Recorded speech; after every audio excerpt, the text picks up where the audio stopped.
I saw birds and I was like, there's a drone. I started freaking out. It's not about an adventure for Rob. I need to serve a purpose, right? I don't think they targeted me, but they were Russian agents. What are you guys? Are you so weak that you can literally only support Ukraine for 3 months before next shiny object? It felt ridiculous. I'm much happier in Ukraine in a war zone than I am in New York with all this security and safety around me. Дві крапки. Надихаючі історії української еміграції. Hi guys, my name is Hannah and today it's time to get real. It's time to get raw.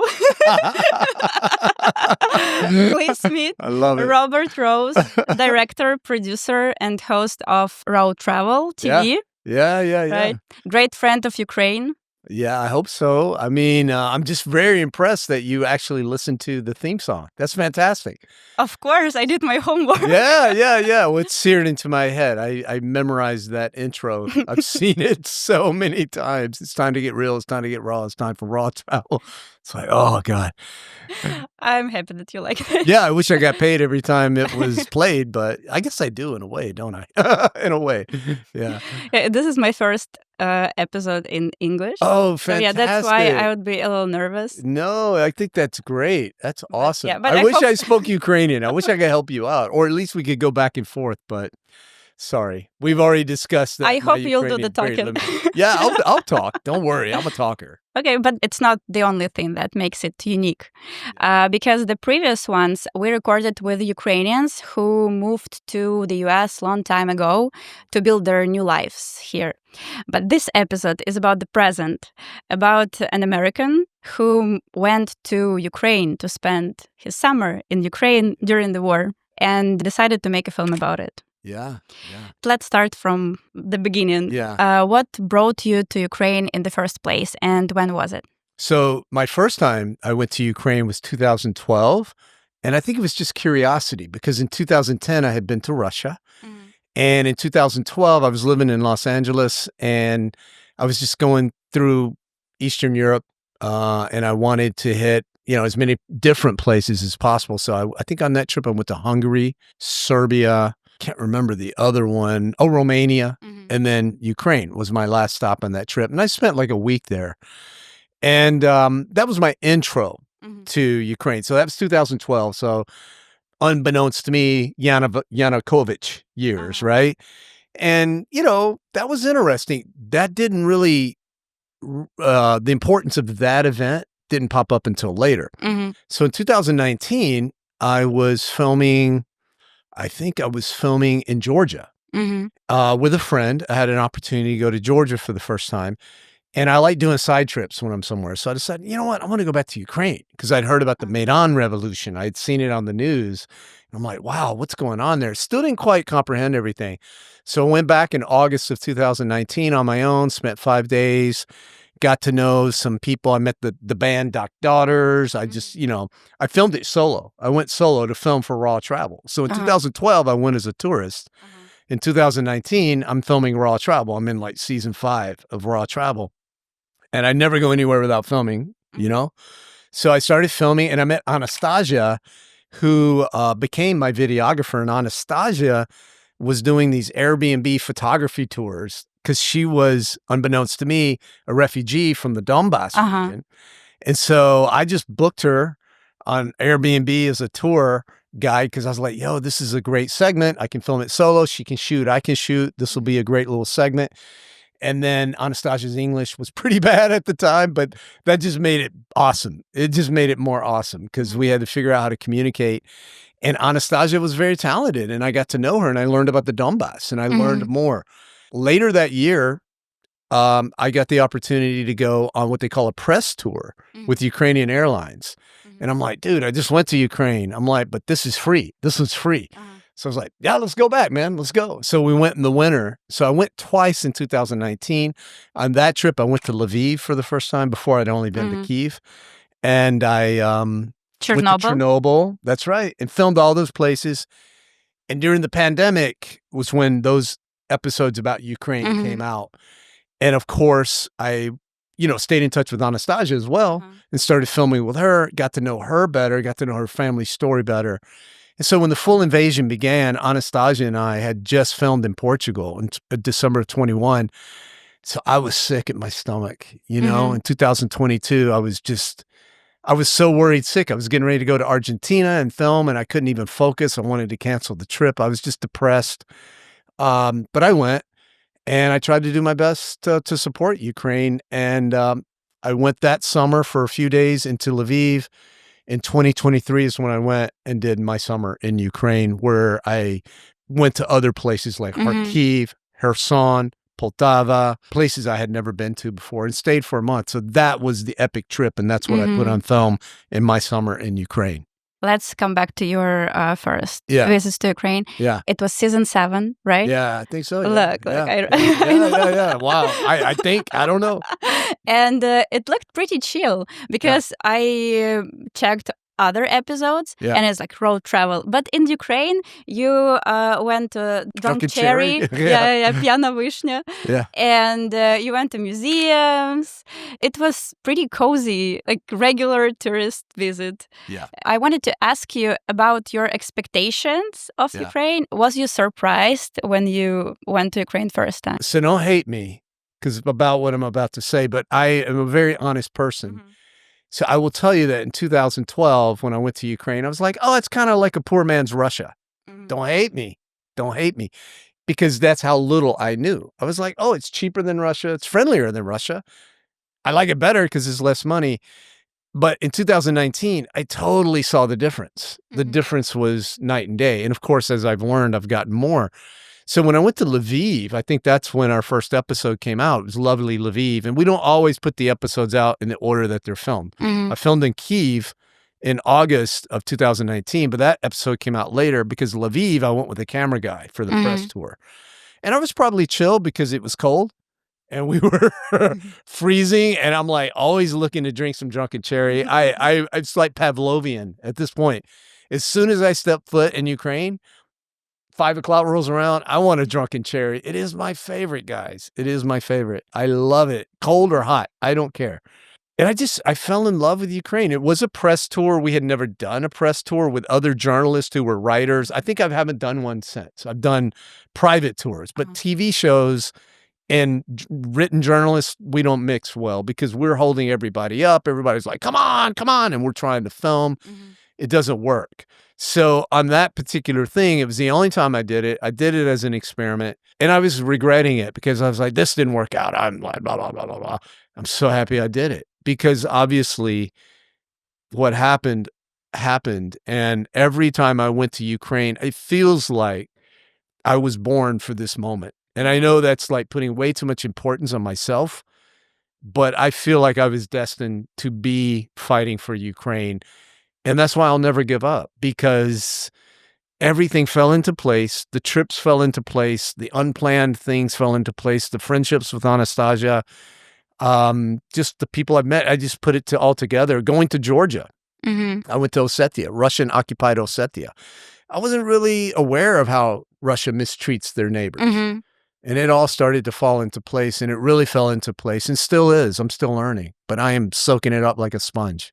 In that episode from Lviv, you said that Ukrainians' attitude towards freedom reminded you not to take for granted your freedom.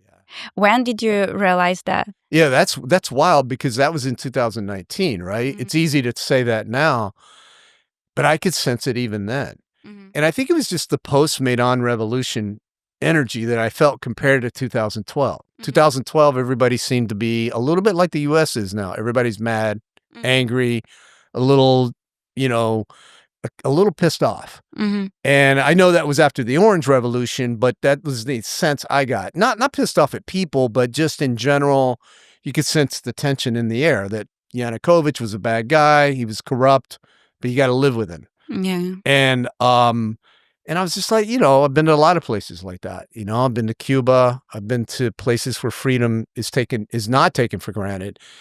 And travel in general has taught me that, but I could feel the energy. And I felt like Ukraine was becoming a country in 2019. So that's what I say. I feel like I was born for this. I was there during some crucial periods when KIEV became KYIV.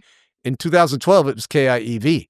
I go back in 2019. They're like, no, it's KYIV. And I'm like, yo, quit confusing me like this. You guys are killing me. I just got Kyiv down, and how to pronounce it and what to say. And I'm like, okay, but I didn't understand why the change. Now I do, and it's important. And so all of that was subliminal to me. I just felt it. And I'm really intuitive, more so than intelligent, I would just say, because I'm not always the most intellectually articulate person at all, but I feel really deeply, and I feel like I have a radar, man. And sometimes it's wrong, no doubt. It's not always right. But even when I'm wrong, I can see how it went wrong, And for Ukraine, I felt that energy that you guys have about your country, and especially and particularly the young people. And I might be the oldest millennial. I don't even know. What is it now? Gen Y or whatever? I'm like the oldest Gen Y. I get along with young people. I hate old, stodgy, old people. Like when they get crabby and they get old, I'm like, yo, just do yourself in already, bro. Like if all you can do to the world is as you get older, get bitter, then you may as well leave the planet. Because to me, it's all about growing and regrowing and regrowth. And I get that with young people, and I feel that with young people. So I hope I can keep that up as I continue to age and get older, to hang out with young people. That keeps my energy going. And I really felt the young energy in Ukraine, I don't know if young people want to hang out with me, but I want to hang out with them. And maybe that's me trying to relive my youth, but also my youth was misspent. Like I went to college in the late 80s. And Yugoslavia was falling apart. And I went there later, as I went to Croatia and I went to Serbia. And I'm like, where was I? What was I doing? It's like, I remember it vaguely, but I wasn't paying attention. And what a selfish piece of garbage I feel like now, because I'm like, yo, I'm that person. I'm criticizing other people for not paying attention, but I was that person. So I try to have grace with other people who don't understand how important it is to support Ukraine. But it's hard, and it is a different time now too. The internet wasn't around. Yeah, we have more information, and it's easier to get it. It's in your face. Yeah, but that's also the problem. There's too much information, so people tune it out, and so it's the opposite of what it used to be, which was you couldn't get the information, the accurate information. So, which is better. I don't know if you have critical thinking skills, it's better to have too much information because you can ferret through it. As is obvious, there's a lot of people that do not have critical thinking skills, and they are manipulated very easily in Ukraine and in the United States, and that is really sad, and I hate to see it. And I try my best to fight that, February 24. Yeah. Do you remember the day? Yeah, I remember. I was here. I remember it more as a period of time of going out to dinner with a friend who, of course knew what was going on in Ukraine, but didn't understand my connection to it. It could not understand why I was so bummed out, It's like, yeah, bad things happen to people all the time, blah, blah, blah. And I'm like, yeah, she just didn't understand. Yeah, like it's somewhere in the world. And if you don't know a Ukrainian, yeah, I knew Ukrainians. I was really worried about Anastasia and her family, her little brother, even though I'd never met them at that point. I'd only met her. But I just saw a photo of her little brother when I was hanging out with her in August of 2019. We went to go buy. Oh man, this is hard because her little brother, they had just moved to the Donbass, and her little brother was having a birthday, and she wanted to get him a game, and I can't remember the game, but she made arrangements to buy it from some guy, and I went with her. It was like a used game, and I was like, holy man. Like, wow, bro, this is, she's doing this for her little brother. They obviously don't have a lot of resources. You wouldn't know that, right? And that just moved me. That moved me a lot. And I just thought about it, but it moves me, and the love that they have for her little brother and the way her family stuck together. And, they know I love them deeply. They're like my second family, even though I barely I've hung out with them all, but I've met her father, who is so stoic and unemotional, and her mother, who is just a fireball, but she doesn't speak good English, so Anastasia has to interpret. And her little brother has now grown up, and he's hilarious. And now I know Anastasia's boyfriend, fiance, I guess by now, and I film with them, and I just love them so deeply. And it's not just them. they're friends, it's like the energy is just overwhelming, and I don't know if I just got lucky. I met some really good people and they led me to more good people. Good energy attracts good energy. But, yeah, I mean, traveling has taught me a lot. And that's one of those things that, when I see how lucky I am and how entitled I was, and I go somewhere where people aren't entitled, it humbles me. And I just want to communicate that to other people. And yeah, I get really emotional about that. Mhm. Yeah. And when and why you decided to go to Ukraine during the war? First time it wasn't for the film, right? No, I filmed episodes. I did an episode called Steadfast in Ukraine. Uh-huh. But Anastasia was refugeed in Paris. She needed a drone for her father's troop that I could get. So I went to B&H. I got a drone, took it with me. I felt so important. I was like, I'm contributing to the war. This is 2022, right? So I get it to Paris. She puts it on a bus to Ukraine. I felt so useful, right? And then we film in Paris and we have a great time. And then I'm like, well, I'm going to Poland and I'm going to film the volunteers there. I'm like, do you want to go? And she did. So she went. And then we got to Poland and we were in Przemysl. And then they were like, well, you can go into Ukraine, go to Lviv. Here's how you get there. And we were like, and I was like, okay, I'm going to go. And I'm like, Anastasia, do you want to? And she had been away from her mom. Or she was taking care of her brother in Paris. So she'd been refugeed since February. And this was like July. So I wanted to go to Kyiv. Unfortunately, we only met to Lviv together. And then she went to Kyiv and reunited with her mother, who's a doctor and had to stay behind. And so basically, I could only go to Lviv because I got COVID in Paris and got behind by a week. At that point, the morale was still incredibly high, but you saw people, amputees walking by. Of course, you could see the sandbags over the church and, you could see refugees. We met refugees. It was very busy. There was a curfew. There were air raid sirens the entire time we were there, which felt like, oh my God, I had to film it, right? And it's kind of like having a yellow taxi in New York. After a while, you get so used to that. You're like, it's no big deal. But back then, your first time in a war, this was my first time in a war zone, and Anastasia took it seriously. And we went to shelter. We didn't just chill, because we were not used to it, Did you have any expectation about Ukraine and the war? Yeah, definitely. You met refugees in Poland, so Yeah. their stories. How did you? I can't say how did you like them, but Well, how I was it? mean, I met a guy of 17 who, got his family had to stay behind. They couldn't leave because they were the men couldn't leave, and I guess the ladies were too elderly or something. I'm not sure. And he was by himself. He's like a kid. 17, and I remember meeting him and interviewing and just trying to like make him feel better, supported. The United States and the world was behind Ukraine in 2022. 2023, it was starting to, and I was starting to get pissed off about that, really angry, had a real problem with not expressing that anger, trying not to drive people away by, saying, what the hell, man? What are you guys? You're so weak that you can literally only support Ukraine for 3 months before next shiny object. It felt ridiculous. And then Russian propaganda started to pop up. And then American politicians started repeating it. And so I was starting to get really, really angry. So that's why I had to go back. And I went back last summer. And I will go again this summer. So I've been back 1 year since I did my summer in Ukraine in 2023, after it had been edited. And I showed it to people there. And I will go back in 2025, whether I film or not. I think I think just being there and telling those stories on social media is important. I don't know how much appetite there is for yet another documentary from a guy who's really not a filmmaker. He's more of a TV producer of a travel show. And so I kind of try to meld those two things. But the way I produce is very unique. And I just don't think there's a lot of appetite for more of that. But I'll keep supporting any way I can. Yeah. But the expectations, I'm always nervous till I get there. Like I got locked in an ATM. That was in the documentary. 'Cause I'm all I like, remember. jittery, and it's the weekend and the door won't open. I'm like, the door won't open.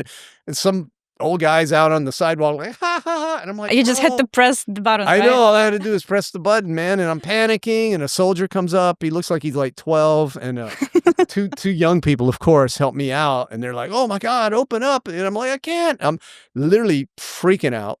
And the reason I was freaking out is because I was terrified of getting stuck in an elevator. Because I was on like the top floor of an old Soviet building in a tiny elevator the size of this table. And I'd heard stories, of the electricity goes out. And I'm like, yo, your choices are walk 9 floors every time you leave the apartment or take the elevator. And eventually I took the elevator. But for the first few days, I took the night because I was terrified. I'm claustrophobic, So little things like that because you're anxious, because you're in another country, loud noises, so those anxious moments. But generally speaking, Ukrainians are so calm. And this is a credit to them that when an air raid siren goes off or whatever, I take the cues. And I would say that I learned that when Ukrainians get nervous, I get nervous. But if they're not nervous, I'm cool. I'm just going to follow what they do. And for the most part, they're very stoic and brave, and they don't panic, and they're not prone to panic at this point, that I've seen. I remember when I went to Ukraine, I think we've been there at the same time. Yeah. I went to Zhytomyr and I was with my friend. And then it was first alarm I heard and it was terrifying. I was like, oh my God, should we go to the bomb shelter? Should we hide? And he was like, yeah, sit in the car. and I saw kids, people, they were just walking by. Everyone was so used to it. And then I went to Kharkiv and then I went to Kyiv. And in Kyiv, I was like pretty chill because I was with my friends. And then one time I was in Kyiv alone on the street. I heard a siren. And I started like panicking because I didn't have anyone to pick up what should I do? Well, everything's cool till it isn't. That's the thing. And when I went to Kherson, I had full-on panic attack the whole day, my first day there. And I was, because the bombs are going, you're hearing explosions. There are no air raid sirens because it's constantly getting shelled. And I was terrified. I was nervous, but I had no choice. I was already there, so I just kept doing it. And then we went back the second day, and this is what scares me a bit. It wasn't as active, and I was kind of disappointed. I had gotten used to the adrenaline rush of bombs going off, and I was like, oh man, I could get used to this. There's a kind of thing that you want it, So I'm like, this is what soldiers go through. I only got a small taste, right? But because adrenaline. Yeah, adrenaline. But works. Every day that adrenaline cannot be good for you. And for kids and children there, I think about that all the time. And the last time I was in Kyiv, air raid sirens, they always go off at night. Putin likes to do his dirty work at night, doesn't want anybody to sleep. And I'm just chilling in the house, that I had rented, the Airbnb, and then boom, nearby.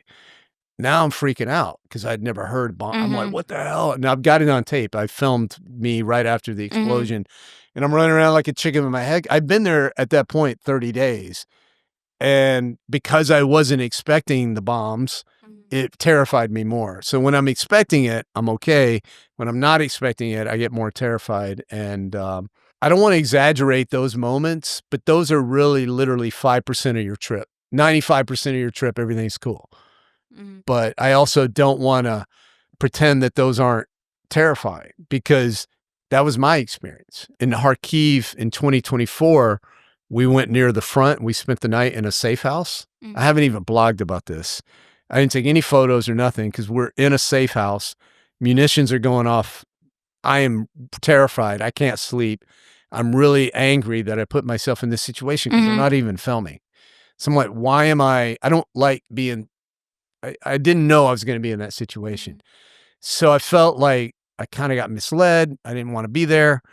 That's kind of touristic and voyeurism. And I was like, that's not right. I shouldn't know. I need to serve a purpose, right? It's not about an adventure for Rob. And by the way, you might get killed. And so we were right there. And the next morning we were worried about drones overhead. I mean, we're really close to the front. I saw birds and I was like, there's a drone. There's a drone. I started freaking out. Yeah, and I think we were all nervous because Bill thought he left his passport in the house, but actually it was in the car with us, but we were pulled over and we were just not in a great place to be, a civilian, and I was like, man, getting back to Kharkiv City felt like paradise to me. Now I could chill, you know? But those are things, and I have a friend who's a filmmaker, and she's been to I've seen footage of her in the front, you know, with the guys in the foxholes and stuff. And I'm like, God bless her, man. You know, but it takes a lot of mental strength to do that. I have never said I was a war correspondent or some brave dude or anything like that. I'm basically just as afraid as everybody else. Courage is not the absence of fear. It's the willingness to go forward despite the fear.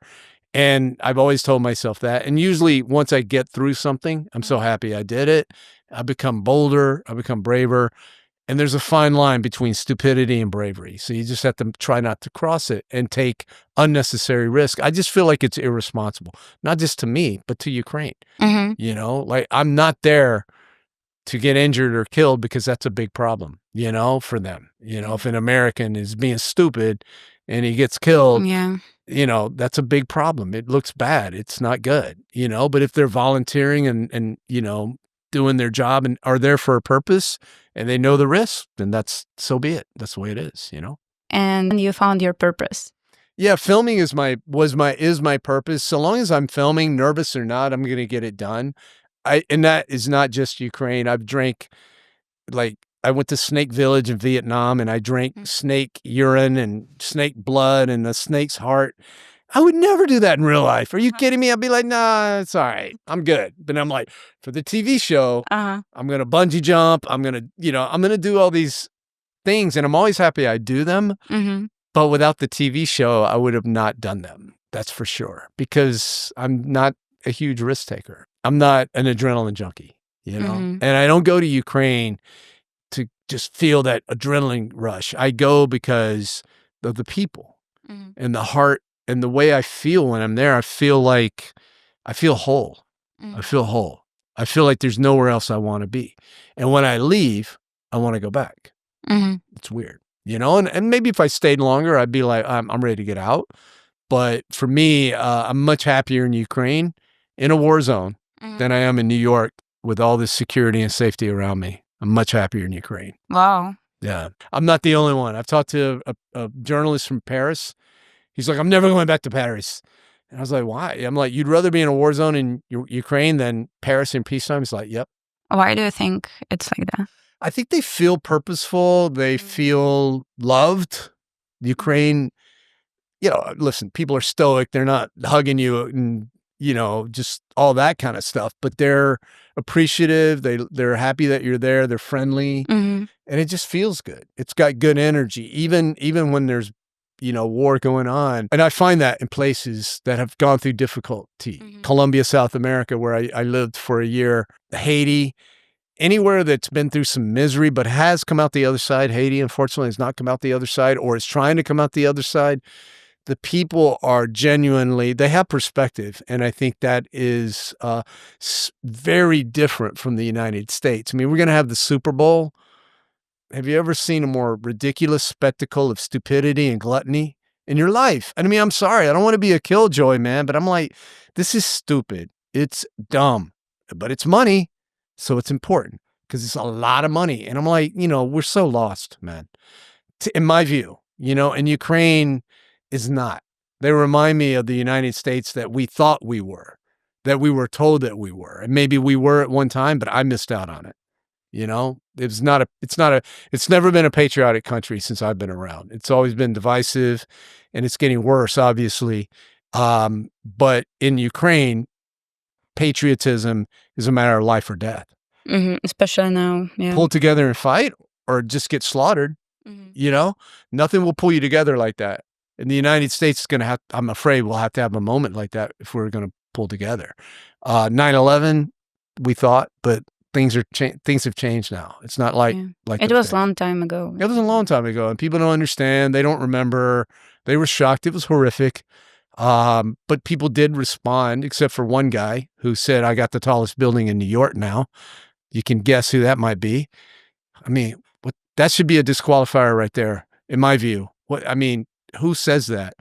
But these days are very different, and you know, I don't know how it's going to end up, but I know that even if Ukraine is able to maintain democracy, but the United States slips down in its democratic ideals, it's a lose-lose for Ukraine. Mhm.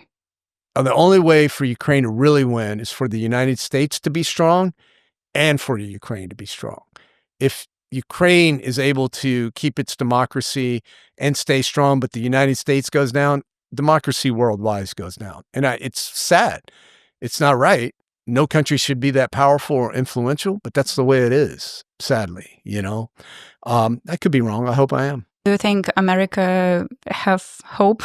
Always. Yeah, man. I'm a happy warrior. I mean, I know I sound angry and pessimistic, but no, I love fighting. I mean, it's awesome. I grew up fighting, because I had someone in my life who tried to bully me from the moment I was able to walk. It's why maybe I like Ukraine so much, in places that are being, you know, somebody's trying to beat them down. Like Putin is the worst bully ever. I mean, if you're Tucker Carlson or Joe Rogan or Elon Musk and you're taking up for Putin, like that's not going to wear well in history at all. And one of the main reasons I want to stay alive is because I want to make sure that they wear that for the rest of their lives. They will not get away with what they've done and pretend that didn't happen. No, man. Marjorie Taylor Greene, I mean, you name it, J.D. Vance, Donald Trump, whoever, repeating the Russian propaganda. Tim Burchett, the representative from Tennessee, I sat in his office with some very nice Ukrainians while he's sitting there repeating Russian propaganda like an ignorant hillbilly. Why should I care about Ukraine? And I'm like, bro, do you know history? And yeah, I got thrown out of his office and asked not to come back. And I'm like, with pleasure, my friend. But from now on, enemy number one. He's got plenty of enemies, but all this ridiculousness of these people who are allowing themselves to be and it's not just Americans, Ukrainians as well. I know Ukrainians who are stupid when it comes to like, you know, who to support and who not to support. I'm like, you know, don't have Stockholm syndrome. Don't fall in love with your abuser. Show gratitude to your friends and show some loyalty. And most Ukrainians do. And that's why I love them. But those who don't piss me off. And I'll tell them straight up, man. I think a lot of Ukrainians are thinking like you. Right. Because people sometimes they're like, oh, why just can't you sit and make the peace? Why isn't it that easy? That's why we need community because, and that's for anything, you know, and the shenanigans, the silliness, the stupidity that's going on right now with cabinet picks or whatever, where you're getting people who are out to destroy the very, you know, cabinets or the positions, the organizations that they're supposed to lead. You know, we have to come together and fight that, right? And so, you know, when I've had friends, I've lost friendships over Ukraine because I have so little patience, and it's sad. I should be like, no, here's why, blah blah blah blah blah blah. But after a while, you're like, dude, you just want to believe conspiracy theories because you're weak. I'm not weak, man. I'm sorry. I hate to say it. I'm not weak-minded. And if you're weak-minded, you're not a friend of mine. We can't be friends because we're not intellectual equals. I don't mean to be a snob, but like, you're not doing the work. You're being lazy. It's really laziness. It's just like you want the easy answer, but you don't want to do the work. If you're just asking questions and you do the work and you do like I do and you read the books and you see the documentaries, it's not like I know everything at all. But understanding that the more you know, the more you realize you don't know. And I remember Anastasia, you know, schooled me a little bit because I said something because I was ignorant about Russia, you know, about not all Russians are bad, which of course they're not. But that's not an appropriate thing necessarily to say to someone who's running for their life. You know what I'm saying? Yes. Like, not all Russians are bad. Okay, all right. Yeah, we get that. I mean, I'm going to... Yeah, it's like obvious, but you don't have to mention this every moment. Yeah. Because basically what you're trying to do is kind of justify. And, you know, look, 70% of Russians in favor of the war wanted Donald Trump as president. 80% of Indians in India. What's up with India, yo? What's up with India? I don't want to go to India now because I'm like, what's up with y'all? Because I talked to a couple of Indian people and they're like, yeah, Trump, he's a successful guy. I'm like, success? How do you gauge success? Being a con person, like wealth, whatever. I don't believe that all Indians are bad. But what I do believe is that when you have 80% of a population believing propaganda, you have a problem in that country. And of course, Modi is the leader of that country. And so, we have obviously an issue here. And there's why there are places that I'm considering living other than the United States, not to give up on the United States, but to say, there's only so much I can do to fight against this stuff. You have to want to see the truth. And psychology, unfortunately, there are a lot of people who don't want truth. They'd rather believe a fairy tale than the truth, because the truth is hard. And again, are you mentally weak or are you mentally strong?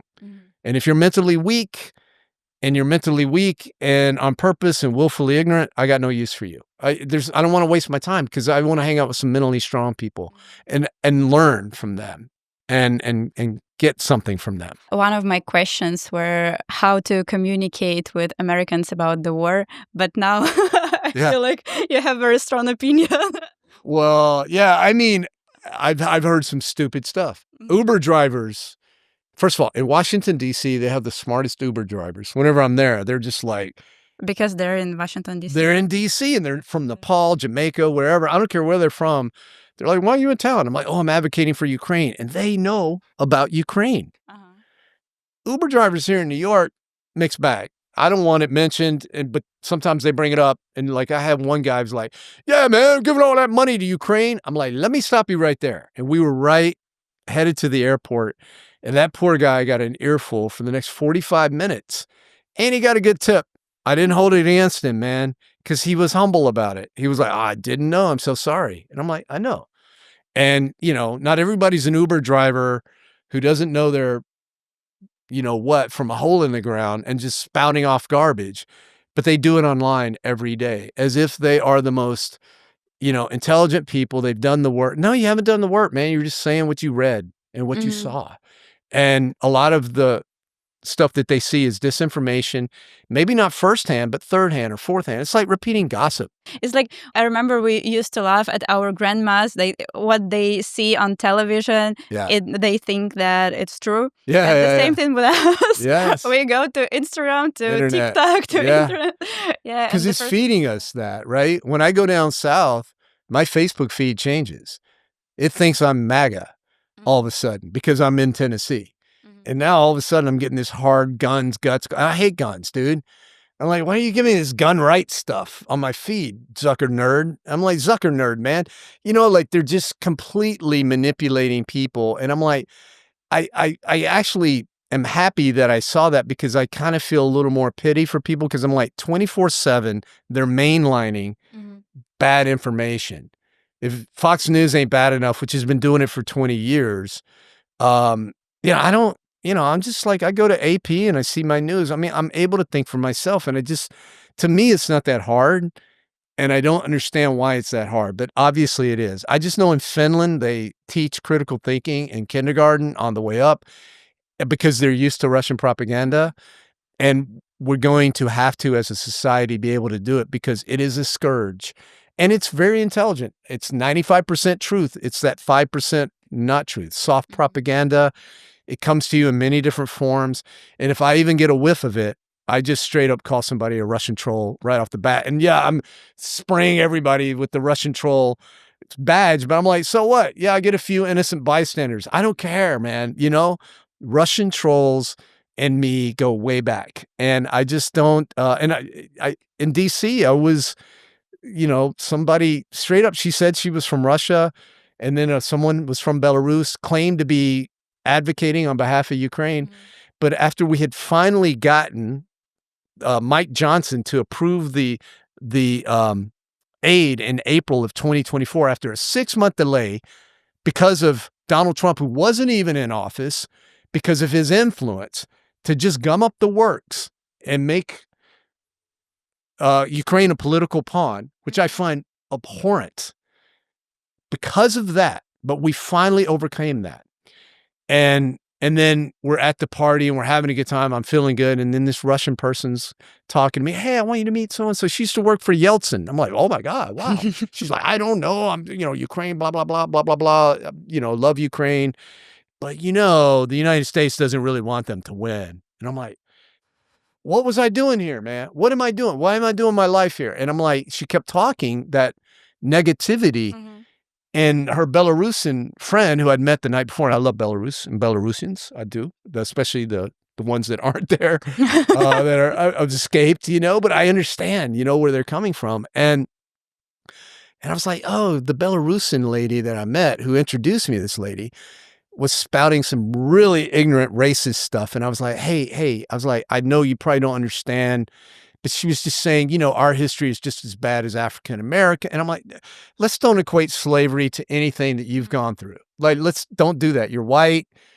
It's just not a good look. Just do me a favor. Don't tell. And I'm not going to think about that. It doesn't mean that you should tell everyone. Totally. And I'm like, look, I was trying to help her out. I'm like, I know you're new to this country, but don't do that. Like, don't do it.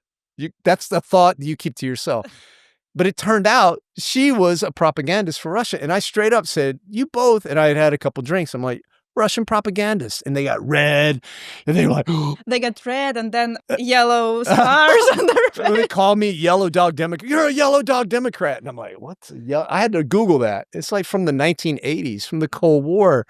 And I was like, man, I don't think they targeted me, but they were Russian agents, straight up 100%, and I felt kind of important. I was like, this is cool, man, but to be able to spot that and to not just agree and like, yeah, you're right. Yeah, the U.S., we're giving them money, but no, and people will just go along with that. It's soft propaganda. So they just wanted to make you change your mind? To just demoralize you a little bit. To just demoralize you, just to make you not quite as big of a supporter.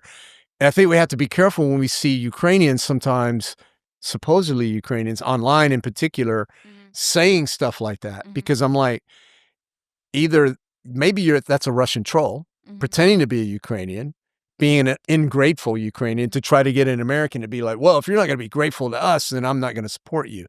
Or a Ukrainian who's gobbling up that disinformation, and spreading it out. When you were filming your documentary, My Summer in Ukraine, I wanted to say My Summer in Ukraine, but I was like, you were filming Your Summer in Ukraine. Yeah. You went to Kherson, to Kharkiv, to the cities that were, like, Kherson was after the occupation, right? Yeah. They had just recovered from the occupation, but of course, it's like it is now. It's across the river. You met a lot of civilians. Yeah. Right? Most of the civilians I met there was a couple I met, they were just zombies. They were, I guess they couldn't get out or whatever, or they were volunteers. And the volunteers I met were people from Kherson who had just gone back after Ukraine had liberated it, and they were just helping. And so those volunteers were people from Kherson who had fled but then had gone back to help. And so that's mainly who I met. But then when we went to the rural areas where the Kakhovka Dam had flooded, then we met in the villages, people who had had their houses destroyed, and just beautiful people. I mean, not wealthy, but living off of the land, worked hard to build their homes, had these beautiful homes. You could tell it was beautiful. You could see where the flood, and, we're vowing to rebuild, but we all knew they're not going to be able to rebuild. There's no way. That land is toxic, And I grew up in a rural area, and you know how hard people work to live off the land. And, like, we should all be in recovery mode right now, demining, helping people rebuild. But we still got this stupid war going on, which, by the way, is horrible for the climate, horrible for ecology, all these things that are existential crises that we should be working on. We can't because we were all distracted with wars and, the most drama of drama queens in the White House who thinks this is a reality TV show and his job is to keep people entertained. And then the folks want to own the libs. It's not about that, man. It's like, we're not even able to have dialogue. And it feels like Putin just wants chaos for chaos' sake because, I don't know. These are small people, right? Just because they're successful does not make them decent human being at all. I did a video about Joe Rogan when he was saying some stupid stuff about Ukraine, and some of the comments I got were like, well, you know, he's worth 20 million. What are you worth? And I'm like, I might be worth 30 million. You don't know. Mhm. I mean, look around at my apartment. Maybe I live humbly below my means. They don't know. It's none of their business. And besides, what does that matter? And you know what really matters? Your support.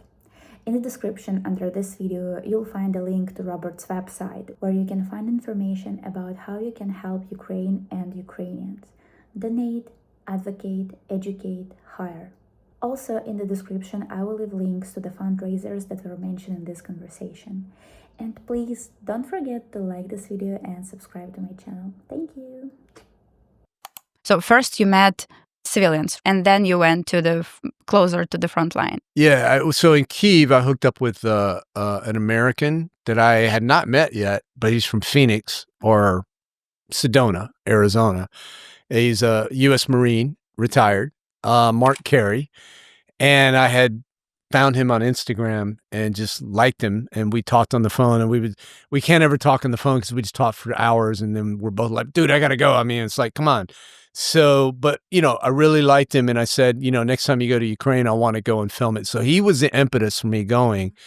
Anastasia had already returned to Kyiv with her little brother, and they were living there. This is in 2023. And then Mark has a partner in his humanitarian efforts. And I just say that because he's married and has a kid here in the U.S. But Jaime Dunn is this fireball of a lady from the United Kingdom, who both of them in February of 2022 or March of 2022 went into Ukraine. And that's where they met. So Mark is coming from the United States. Jaime's coming from the UK. Jaime came from the art world in London and raised money for a van. And so Mark meets Jaime, and I they're remember like, well, let's team that. up. Yeah. And so, you know, Jaime had a van, Mark had some marine know-how, and they both complement each other very well. They're like oil and water. They're nothing alike, but they work together as a team really well. You know, they argue a little bit. I got a little of that on camera. I didn't show it in the documentary. I just didn't have time. I would have liked to, because I think it's important to show the tense. It's hard, man. What they do is hard. It's not restful. You're not having a good time. I mean, you're just fulfilled, but it's rough, man. It's not relaxing at all. And it's not just because of bombs and stuff. It's just like the travel is hard. You know, you're emotionally drained. And I hate to say it, after a while you get, it doesn't hit you till later, you know. That's what happens. But obviously it's very fulfilling because they keep going back. I mean, I'll tell you right now, Mark, he might kill me if he sees this, but when I was with him, he confided in me. He's like, man, I think this is my last one. I can't do this anymore. He's been back like 5 times. Like, he was just down. You know, that's the way you get. You get down, you're like, no, not coming back, man. And then he can't help it. He's going back in April. You know, my man is just, he's never going to give up. And every time he goes back, there's more people that he's responsible for. And both he and Jaime are really good about raising money from a small subset, a group of people. They don't do it online. They do a little bit online, but mostly it's from friends and people who know them, and they send out updates, and they're really good about your money did this. And of course, I'm pretty sure they're spending their own money too. So nobody is making money off of volunteering in Ukraine, or if they are, they're not reputable people. But everybody loses money when they help Ukraine, and that's the way it should be. You're not doing it to make money. Obviously, you're not even doing it to really, you're just doing it to help. That's what you get out of it, you know? And if that's not enough, then don't do it, you know? But that's what you're going to get. Sometimes you get gratitude, sometimes you don't. It's a war, you know? But someone is losing more than money, so. That's right. And that's what makes it, like, when you see that, you're just like, what I'm doing is like so small and minuscule, you know, it's like no sacrifice at all. I have to be honest with you. It's kept me going. I've seen people who've lost both arms, blind, lost everything. The guy was a stockbroker. His name was Ivan, and he was one of the most inspiring people I've ever met after that. And, I mean, if that guy can be positive and optimistic, how can I not? you know? And it's inspiring, it's depressing, it's all of those things. But I'm not afraid of it. I'm not gonna avoid Ivan because he makes me uncomfortable. I'm gonna go to Ivan and I'm gonna be everything I can to be a guy who can help pick him up, you know? And when I went to the military hospital to film there with a lot of amputees, I was really worried because I'm an emotional guy. I could cry. I cry at movies. Not gonna lie. I'm a dude. I get that from my father who would cry. And you're like, what are you crying about, man? And he would just cry. He was a very emotional man, but not all the time. Like, he wouldn't cry when you were like, hey, man, you should be crying now. He would cry at the weirdest times. And I'm kind of like that. Like, if I get emotional, it's going to happen. So I'm like, dude, keep it together. You can't be like filming these folks while you're crying. And the weird thing, it was the opposite. I felt nothing but joy from these people. A lot of them recently wounded, and their lives were upended, never going to be the same. They had to be in pain, physical pain. And I don't know if it's because the American was there with the camera or whatever, but they were super upbeat and super positive. I mean, and so for all those folks who want to be armchair quarterbacks and, you know, disparage Ukraine, who've never even bothered to go to the country, it really pisses me off, man. When I see that, when I see a Joe Rogan or an Elon Musk or a Donald Trump Jr. or anybody saying anything disparaging about Ukraine, and they've never even been or seen what I've seen, or even had or Aaron Lewis is a musician. All these people who just say these stupid things without any context, it really angers me. It really, really does, you know? And I want to make them pay. I don't know how yet, but they're going to pay. I'm not going to do anything illegal. I'm just saying you're going to pay. You got to pay. You said that you left out some stuff, but probably you left out more. What did you want it to add? Well, I mean, I tried to include a little bit of everything, like the most important thing of everything I saw, but I can't judge it after I've been so close to it and experienced it. So it's really hard. So you try to just tell a story. And basically, since I'm not a quote unquote trained journalist, I did take some journalism classes and study communications, but my career was not from a news organizational point of view. I'm a travel journalist, which is, you know, pretty lightweight stuff. So I felt a huge responsibility, right? And that's what I was nervous about. I didn't even really want to edit it because the responsibility was so big. I didn't want to mess it up. But the lady from Kherson who lost her house, the amputee soldiers, Lada from Lada's orphanage who was telling me about her brutal ordeal trying to get the kids across the border during their occupation. Oh, I remember that part. Yeah, they entrusted me with their stories, right? And I felt like I had to do them justice. So I was super nervous, not a happy guy when I was editing it because I felt like I was failing them, you know, couldn't live up to it. And I still don't know if I did or not, but I did my best, right? And so when I was going through trying to figure out what to keep and what to put out, I just tried to put the stuff that I thought would be the most touching to get across as accurately as possible what I experienced, which included light moments as well as heavy. I didn't want it to just be heavy all the time because that would not be accurate, you know? And so somebody who is a trained journalist told me, and I was expressing to them, I'm not a trained journalist. Oh, you're been doing this. He's like, no, he's like, just bearing witness is journalism. And I'm like, well, I can do that. I can describe what I say, what I see, what I hear, and I can be fair about it. And there's no objectivity. No one is objective. Everyone comes in with their own biases, right? We know that. I have biases. I may as well put them all out there. I mean, look, if the New York Post is just going to be blatant about their biases, and I'm going to be blatant about mine, that I don't like the New York Post. I used to, but I don't. So I'm like, if you're going to be biased about yours and pretend to be a newspaper and put out fictional stuff, I'm going to be biased about mine, but I'm not going to put out fictional stuff. It's going to be true. Everything I say is going to be true because I'm going to put myself up at a higher standard than the New York Post or than Fox News. The opinion guys, the people who got sued and almost had to pay $1 billion for their lies. How ridiculous is that? That a guy is going to hold himself to a higher standard than a huge corporation making billions. That's absurd, but that's where we are. And so, you know, I don't think no matter what I did or what I do, so long as I feel good that I told the truth as I saw it, then I feel good about it, you know?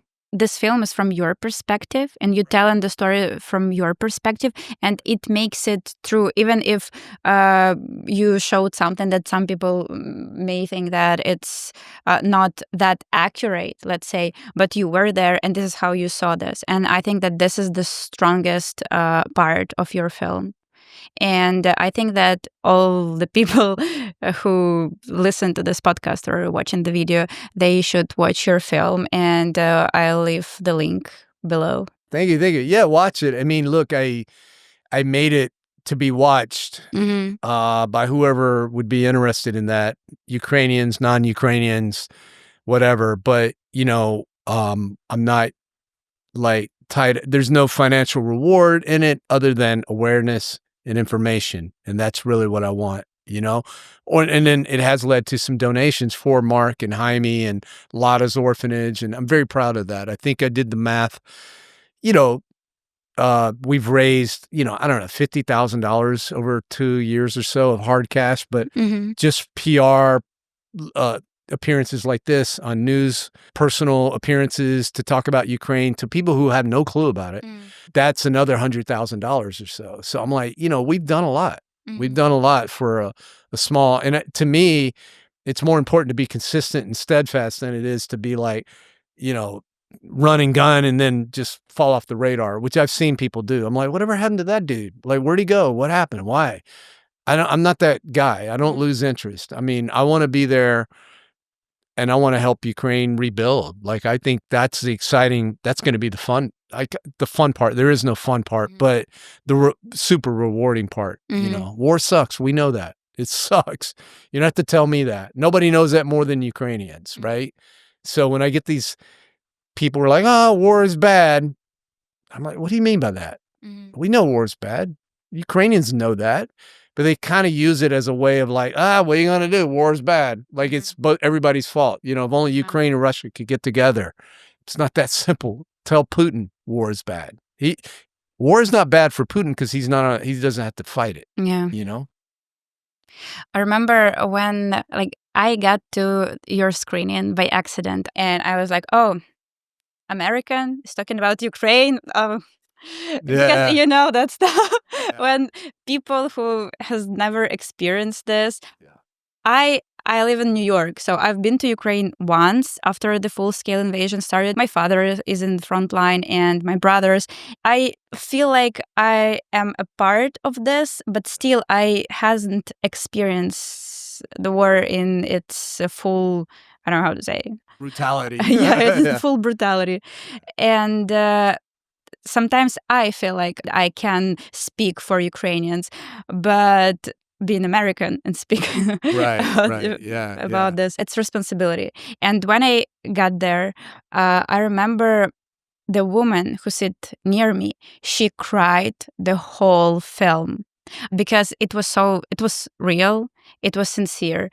And I wanted to ask you, what reaction did you get from Americans when you showed this film? So I assume the lady that was crying was probably Ukrainian. Yes, right? I think. Yeah, and I had some Ukrainians come up to me, and I did see them crying, and I'm not that that's a good thing at all or anything. I don't want to see anyone sad, but it's understandable.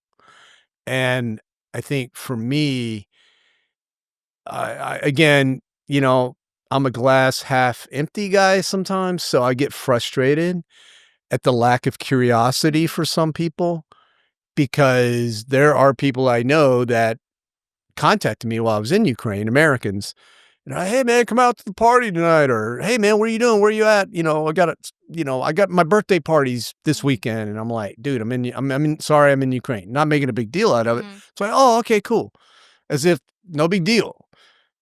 You know, no, be careful. No, hey man, what's it like? I mean, in my own family, you know, there are members of my own family who haven't asked a single question about what it was like. And I don't know if that's because I don't judge them, because maybe they talk internally, maybe they were worried, but they don't, you know, my mother is 90, God bless her. I don't want her to worry, you know, so that's a good thing. So maybe they took it as part of your job because you travel a lot. They do. And it's just and they know I'm going to do what I'm going to do. Like they know that, right? So I think with my family, they know me, so they're not gonna, be like, don't go there and make a big deal about it, because they're like, that just makes me want to go. And I had some folks that had the opposite reaction who were, what are you doing there? Blah, blah, blah, blah, blah. You scolding me, your mother will, they were from Tennessee. They were like, you give your mother a heart attack. I'm like, my mother is supportive, first of all, I'm a grown man.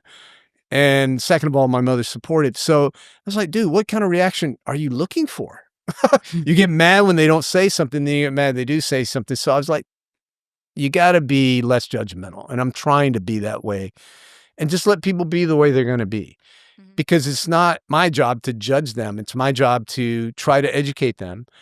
And but I also don't want to cram it down their throat either. But I will do my best that I can. And so, I'm sorry, I forgot your question. What was the reaction? Well, yeah, from Americans. So yeah, it's all over the map. It's all over the map, and I'm just one of those guys that if someone's like, yeah, that was, I mean, I've had people say, that's the best documentary ever. And I'm like, I'm not buying it. I don't believe it. I'm sorry. And if someone criticizes me, I will believe it. But if they say something good about me, I don't. That's just the way I roll. I can get 10 positive comments on social media and I just, thanks so much, blah, blah, blah. And I get one and then I get hung up on the one. And so that's on me, So I don't know. I think it's been pretty well received. I think people are either, if they take the time to watch it, they'll appreciate it. And if they don't take the time to watch it, they were never interested in the first place. So it doesn't matter what I say. I'm like, if you're only going to see one documentary, see 20 Days in Mariupol. Don't see My Summer in Ukraine.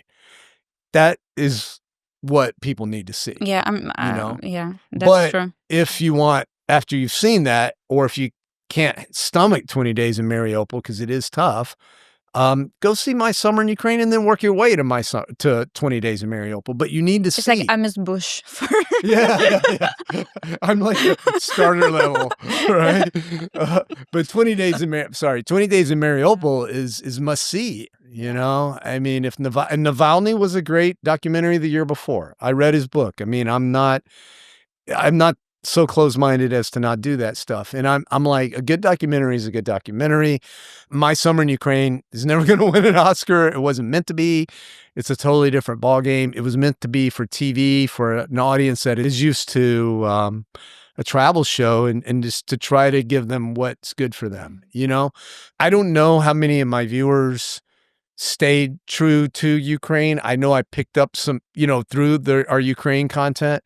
I know I picked up some viewers from the Ukrainian stuff that we do, and I don't worry about that because the late, great Anthony Bourdain, I think, had it right. He's like, I'm not really thinking about whether the audience likes this or not. And I'm like, I'm not either, man. I'm too punk rock for that. I'm a punk rock dude. I like doing what I like to do, and I love it if other people love it. But if they don't, I can't get hung up on that, man. It is what it is. And I got to do what I got. I only go around once, man. I'll be dead in 30 years, probably. 30, 35, 40. I don't know. 20, 5, 10. Who knows? Who's going to have to answer for what I did? I'm the only dude who's going to be like, how did I live my life? That really matters. Nobody else is going to pay much attention, So I got to do what I got to do. And My Summer in Ukraine was something I had to do. And I don't think I'll do another one unless, some great story idea comes, but it won't be My Summer in Ukraine too. It was a one-time thing. Your documentary, you said that it was meant for TV. What steps did you take after you edited the film? Because I made my documentary and I had no idea what should I do next. So I sent it to some film festivals. I posted on YouTube. That's it. Yeah. What did you do? Well, I mean, so in a way, I'm just as clueless as you about documentaries because I'm a TV guy. So I know how to do TV, and so many people are like, intrigued by what I do, right? And I'm like, don't do it. That's just the thing I tell them. I'm like, it's so hard. I was a guy who was in the business, knew what I was doing, was at the right time, and still barely was able to get it on the air and make it happen. It is so hard. And I gave up a huge section of my life. A lot of fun, but there are easier ways to make a living. But for my summer in Ukraine, I had promised that I would get to, I think, 200 episodes, and I had 196 in the can. 197, but that Uruguay episode, which I'll put on YouTube, only saw the light of day once. And you'll see why when you see it on YouTube. So tune in later this year to see the Uruguay episode. But so I had 196 episodes. I was like, I got to get to 200 because I promised 200. Nobody's going to hold me to it. They probably didn't even remember, but I remembered. I promised it. So I was like, well, if I go do a documentary series, a 4-part docuseries. So that's how I was able to get to 4 episodes. And I felt 4 weeks, no one's going to tune in more than that. And it just so happened the trip kind of broke down into 4 parts. So it worked out perfectly. And after I got it edited, put it on the air, I knew that I wanted to screen it at I'd like to screen it at some documentary festivals, but frankly, I don't know how to do it. It looks like a lot of work. So I just threw it up on YouTube and like, let people see it. You know, I'm not really big on winning awards. I mean, it's nice to get recognized. And I think if you're a documentary filmmaker, a proper one at a certain stage in your career, that is important. For me, I've got a couple over there that I won a long time ago. And honestly, I'm probably going to give those awards away because they're heavy. So the recognition is good, but like, what's the recognition for? Does it help you get your next project financed or whatever? For me, that's not really a consideration. I'm probably going to finance my own stuff. I'm going to do my own thing. And so what's the point of winning awards? So I just threw it up on YouTube and marketed it. Now, the thing I was worried about was, would anybody find it? Because most of our stuff that goes on YouTube just gets lost in the algorithms. I don't know how to, I don't care to post every day and work for Mark Zuckerberg like a good, hey man, I don't know, he's not YouTube, but you know, it's like, you got to post every day. No, I don't have to post every day. All I got to do is live and die, yo. And I'm like, I'm not posting every day. That's too much work. I'm not a vlogger. I don't want to be a vlogger or an influencer. I mean, I want to be one, but it's got to happen under my terms, not his. So I just decided to throw it up, and somehow Ukrainians, I think, found it. Also, the Russian trolls found it, and it got the algorithms going. And I should have left the Russian troll comments up longer, and I think it would have gone better because I was just deleting them. But I should have left them up so that the algorithms would have worked. But I just wanted people to discover it and to see it, you know, organically. I don't have a marketing budget. So things like this, you know, when people see it, word of mouth, that's the only way people are really going to see it. But you did a private screening in New York for your friends, right? The one I got. Yeah. I wanted people to see it. I thought we could raise a little money maybe. And because the people who worked on the film deserved that moment, you know? So we created it like a film, you know, it's slightly different from the TV show. And I screened it in Puerto Rico as well. 15 people showed up. You know, we didn't publicize it well. I could screen it in other places. The idea is to educate people about what's going on in Ukraine. And the fact that this was filmed in 2023 still holds up today because we can talk about fast forward to what, you know, is happening now, you know. So it works as an entree to get people to talking about Ukraine, to keeping it on the radar, to keeping the pressure on the United States to support Ukraine as well, you know, and not to abandon Ukraine. And to remind people why we support Ukraine in the first place is very, very important because, as you know, the tsunami of Russian disinformation is relentless, and it's huge, and it's not going to get any better. And they have help here in the United States from social media platforms like Facebook, like X, people who have just taken off all moderations and don't care if anything's true or not. Just let it go, let it roll, no matter who it hurts. Which, you know, I think is disgusting. But this is what people will do for money. You said that this summer you have plans to go to Ukraine. Well, what's your plan? What do you want to do there? I love not planning, like planning to go, but then just kind of see what happens. So I'll probably hang out in Kyiv because that's where I know most of my friends. I'll spend 3 days in Lviv drinking drunken cherry like I always do. And then I'll go to Kyiv.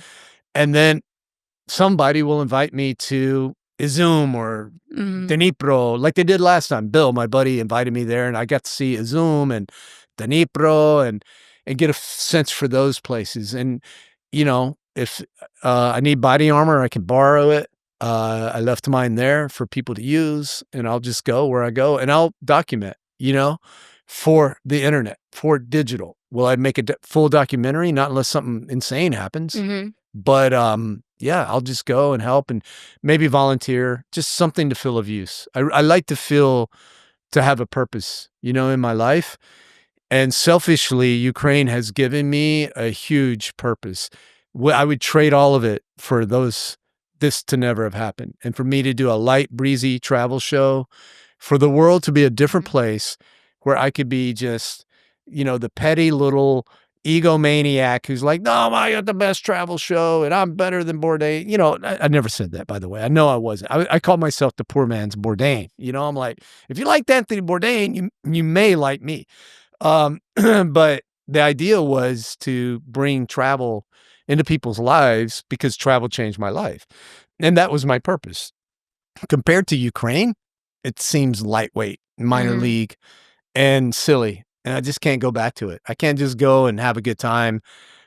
Just do that without also doing some serious stuff that's, you know, more video journalism stuff. So I think I'm going to start leaning into that because that's the person I am now. I'm not the same person I was in 2012 when I went there, certainly, and not even 2019. I'm a totally different person.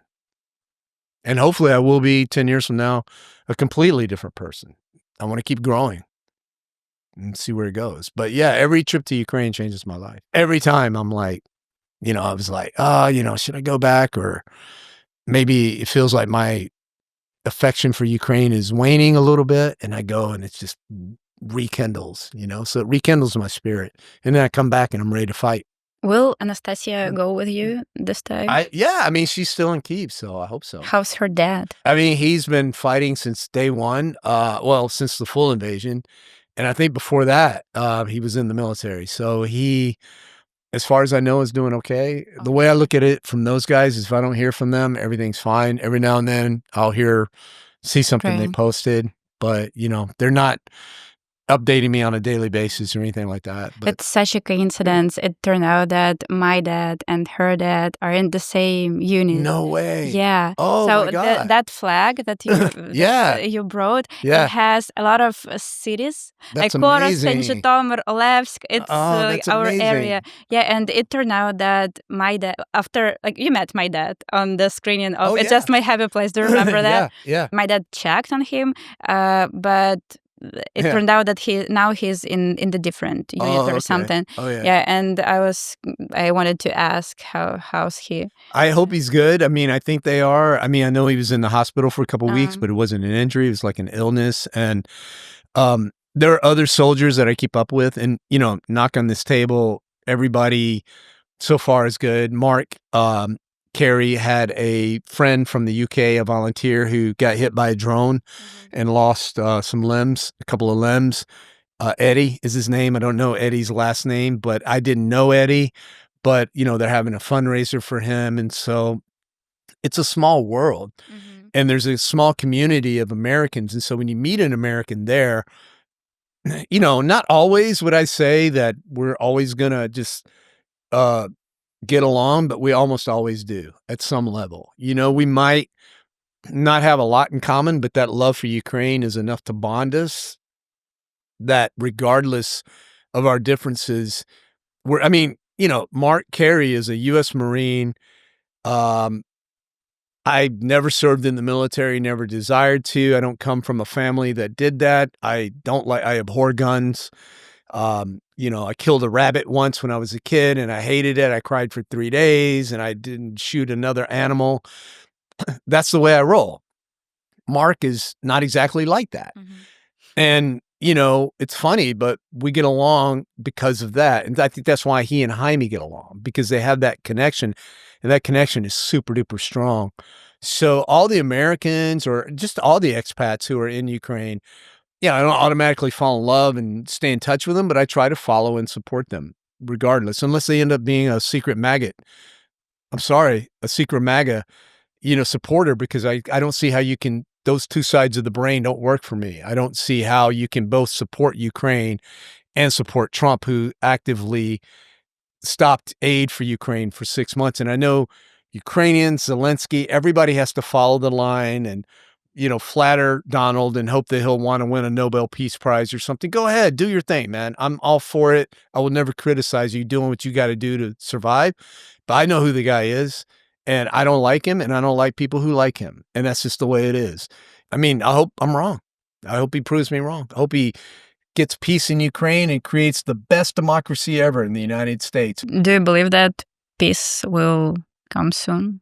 It could. I mean, the one thing about Trump is, and I do believe this, he's so unpredictable, but I just also believe he's compromised somehow by the Russians. He just seems like he is, or maybe he just admires tyrants. He doesn't understand democracy or Ukraine. I mean, he wants minerals in exchange for I think support. it's the thing about rich people, like that rich, when people that they just don't feel the ground. Yeah, yeah, and he never did because he never was poor. He inherited his wealth. I met him. I hung out with him in 1997 in the Hamptons, for a night, and his daughter as well. And it was like, who is this guy? He's nothing. He was a nothing. He's nothing. He's not smart. Quit calling him smart. I think what we saw in the 90s with Ukraine and Russia, when they could have had democracy and instead had a kleptocracy, is just pure greed of people who aren't evolved. Mm-hmm. And unevolved people don't need to run the world. Narcissists don't need to be running the world, but they end up doing it because they'll do anything. They're only like 1% of the population, but they end up being like 50% of the leaders. What I don't like about what's happening right now, and what I've seen sometimes in the Ukraine and Russian relations, is that people who are truly for the people get demonized. Mm-hmm. And they're like, don't trust the government. I'm like, well, who can you trust? The billionaire? I'd much rather trust the government. Yeah, the government's got problems. Yeah, there's corruption, but the billionaire is not the answer to that. So it doesn't make sense to me, and a lot of the people that are telling you your government's corrupt are the people who you should not be listening to, because they're the ones that are corrupt. Every accusation is a confession. Every accusation is a confession. Well, Elon Musk called the guy a pedo, like that was saving kids in Thailand. It's like, bro, who thinks like that? Who thinks like that? Who would call someone that who's doing something good? That's your first clue. This dude's a psychopath. He's a nut. He's got a lot of money. Don't give him the government too. That's insanity, And look, man, this interview may air, and it's very within the realm of possibility. And people think would say I'm crazy, but that I could go to jail for saying those words 4 years from now, because I've seen, just like people who lived in Eastern Europe, what the Germans did, what the Russians did, who they put in prison, what Stalin did for years, for decades. The camps, like the most intelligent people were the ones they killed. Yeah. It's the smartest people. It's not the dummies or the corrupt or the greedy, not the narcissists. They don't go to jail. People who go to jail, the smart people, the artists, the poets, the intellectuals, And I'm not saying I'm an intellectual, but I am saying I'm aware that what I say could come back to haunt me at some point in time. But, and I might regret it, but I'm saying it anyway, because I still feel very American. I still feel very, very free, right now. Yeah, this is how it works. And that's why, like, Soviet Union wanted to destroy a lot of Ukrainian intellectual elite. Yeah. Unfortunately, they didn't have internet and all the sources that we have now. And we are lucky to have this opportunity to talk to people that easy to show them what's really happening.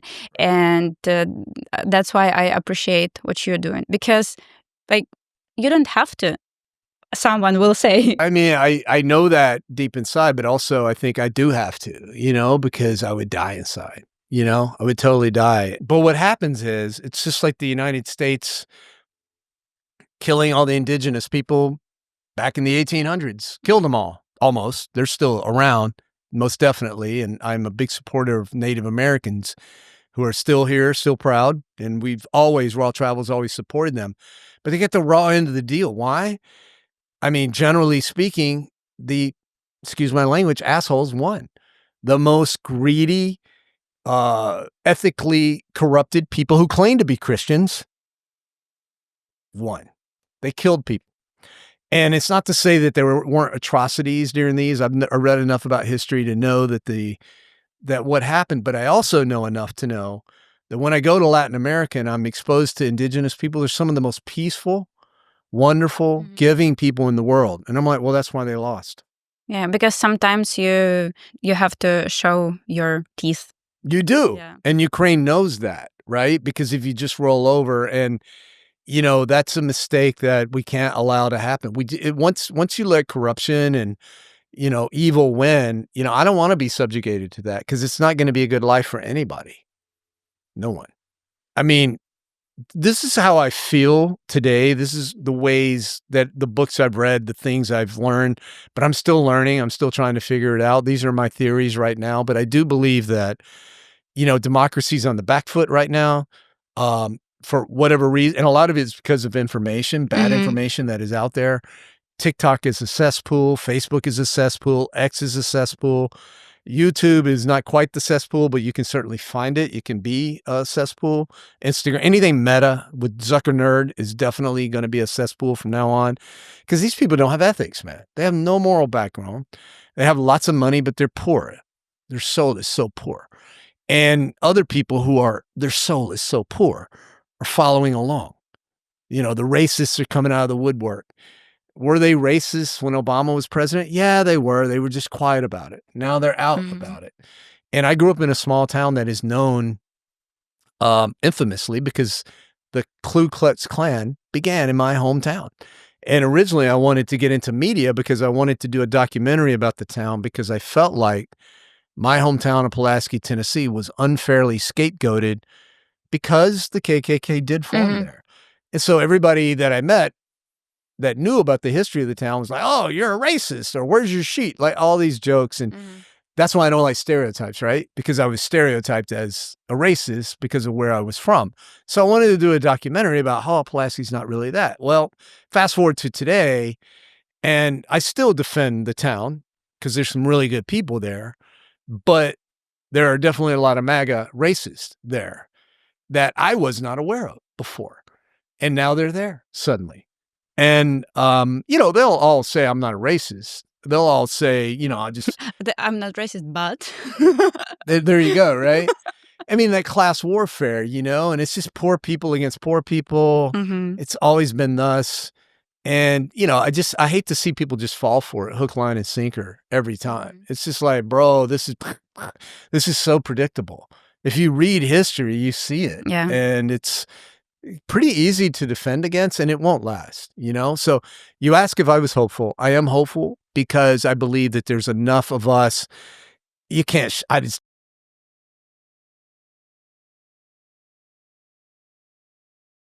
sit there and mainline Fox News channel all day or just get on TikTok and look at our phone like a zombie.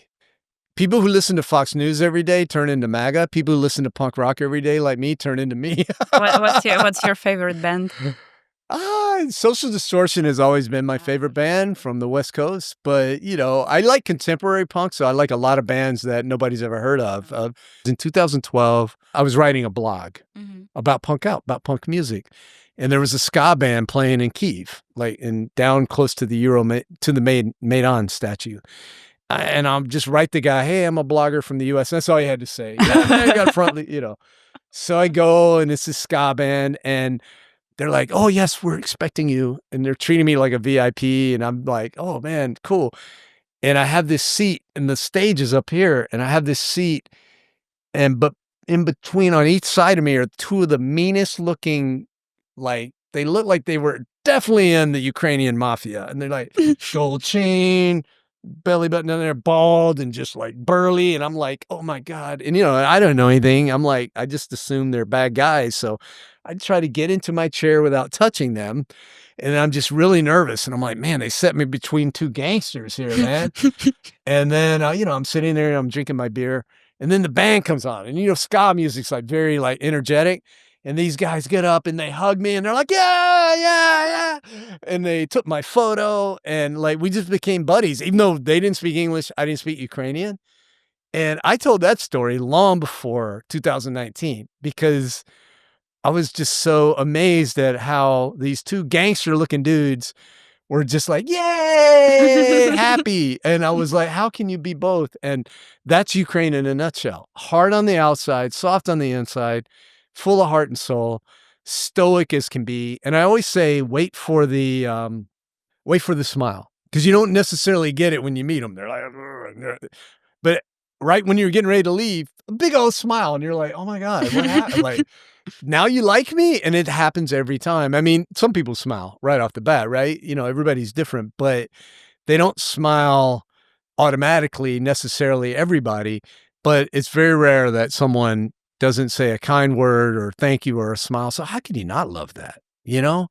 And so when these people are fighting for their life, you think I'm going to just sit back and chill and pretend that's not going on? No way. No way, man. I will say one thing. I think I'm loyal and I love loyal people. And, you know, loyalty to me is just someone who's not going to turn you out, always going to have your back. Not for everything. You can't just behave any way you want and expect them to be there. But generally speaking, it's unconditional love. And I feel that from Ukraine, and I try to give that to Ukraine. Like I said, with some exceptions, you know, and that's just the way it is. So, you know, I don't have a tattoo, but if I did, it would be the trident, you know. I would probably put that on first, or maybe a social distortion. I don't know. We'll see. I'm not going to get a tattoo. I made it this far without a tattoo. I think I'll probably keep it going. The skin, you don't want to mark up this skin. It's too white. Also, I blend in, man. When I go to Ukraine, I'm like, yeah, I think they're more pale than me, man. It's great. I hope very soon we'll be able to meet in Ukraine, have our happy summers in Ukraine without war, with peace, where everyone is not afraid of alarms. Well, God bless Ukraine for doing it anyway, for just still having a good time, you know, and it's necessary. You know, I've had some really good times during war, and for a minute I'd be feeling guilty. I'm like, no. This is how you get through the next day. Mm-hmm. This is what you must do. You must do it. And I've seen I've seen people just hugging and crying, and I'm like, oh yeah, they obviously they know what's up, but they're continuing on. And that strength is what I get out of it. So it's going to get me through, you know, I think tough times. We all have tough times in our life. Life is suffering, man. Life's hard enough without war. You know, we really don't need war to make life hard. It's already hard. War just makes it unmanageable, and it's stupid. And, you know, just a curse on the people who do these things like Putin. And, you know, we had peace. You know, NATO was working. NATO does work. It's the reason we had peace. World War II. I mean, you know, there were conflicts around the world, and they were terrible. And I'd love to be focused on them instead of just Ukraine, you know, because those are just as horrible. What happened in Darfur, what happened in Ethiopia, you know, these are places I've been to. In Haiti, you know, my heart is breaking for these guys too, you know. And unfortunately, what happens in Ukraine directly impacts them. If Ukraine goes down, people starve in other places, right? Because of Russia's, because it is the breadbasket of the world, you know? Yeah.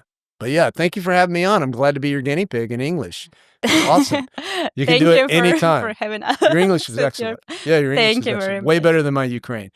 Дякую. Дякую. І до побачення. Oh, до побачення. Слава Україні. Героям слава. All right, man. That's it. That's all I know. Thank you, Rob. And будьмо. I know you know budmo, of course. See, I know more than I think, right?